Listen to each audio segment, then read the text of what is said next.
নমস্কার বন্ধুরা, শুক্তো একটা এমনই খাবার, প্রায় প্রতিটা বাঙালি বাড়িতে এটা রান্না হয়।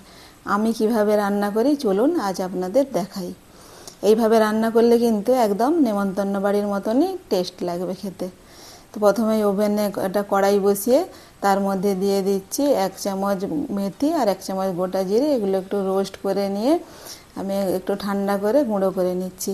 আর অন্যদিকে কড়াইতে আমি দিয়ে দিচ্ছি বেশ কিছুটা সরষের তেল। শুক্তোয় কিন্তু সরষের তেলই দিতে হয়, তাহলে টেস্ট ভালো হয়।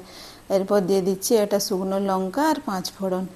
এবার আমি কেটে রাখা উচ্ছেগুলো এর মধ্যে দিয়ে লাল করে ভেজে তুলে নিচ্ছি।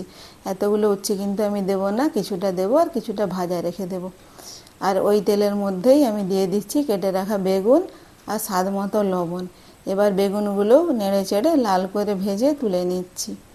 আর ওই তেলের মধ্যে দিয়ে দিচ্ছি কেটে রাখা আলুগুলো এভাবে নেড়ে চেড়ে লাল করে ভেজে নিচ্ছি। আর অল্প 1 পিঞ্চ হলুদ ছড়িয়ে দিচ্ছি। শুক্তোয় হলুদ দিতে নেই, কিন্তু মায়েরা বলে হলুদ ছাড়া রান্না করতে নেই, তাই অল্প দিয়ে দিলাম। এবার দিয়ে দিচ্ছি সজনে ডাঁটা কিন্তু বেশি নাড়বো না, একবার নেড়ে নিয়েই এর মধ্যে দিয়ে দিচ্ছি 1 চামচ সরষে বাটা আর 1/2 চামচ জিরে গুঁড়ো। অল্প একটু নেড়ে নিয়েই এর মধ্যে দিয়ে দিচ্ছি গরম জল কিছুটা আর স্বাদ মতো লবণ দিয়ে এটাকে আমি ঢাকা দিয়ে সেদ্ধ করে নেব। এবার শুক্তোটা কিন্তু আমি একটু ফোড়ন দেব, তাই ঢেলে নিয়ে আবার ওই কড়াইয়ের মধ্যে দিয়ে দিচ্ছি কিছুটা সরষের তেল, 2টো শুকনো লঙ্কা, তেজপাতা, 5 ফোড়ন, 1/2 চামচ গোটা সরষে, 1 পিঞ্চ হিংটা অপশানাল, আপনারা না চাইলে না দিতে পারেন। এবার দিয়ে দিচ্ছি বড়ি না দিলে কিন্তু শুক্তো অসম্পূর্ণ।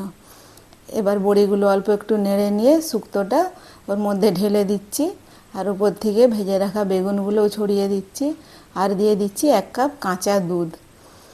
এবার এটা ফুটে উঠলে উপর থেকে ভেজে রাখা উচ্ছে কিছুটা ছড়িয়ে দিচ্ছি আর যে মশলাটা আমি রেডি করে রেখেছিলাম সেটাও দিয়ে দিচ্ছি আর দিয়ে দিচ্ছি 1 চামচ ঘি।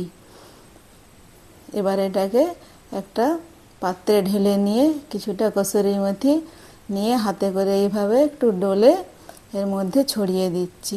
শুক্তোর মধ্যে কসুরি মেথি দিলে কিন্তু শুক্তোর টেস্টটা আরও অনেক বেশি বেড়ে যায় এবং গন্ধটাও খুব ভালো আসে। তো আপনারা বাড়িতে অবশ্যই এটা একবার ট্রাই করবেন আর রান্নাটা কেমন হয়েছে কমেন্টে জানাবেন। আমার রেসিপিগুলো যদি আপনাদের ভালো লাগে তাহলে ইউটিউবে আমার চ্যানেলটি সাবস্ক্রাইব করে দিবেন এবং ইনস্টা ও ফেসবুক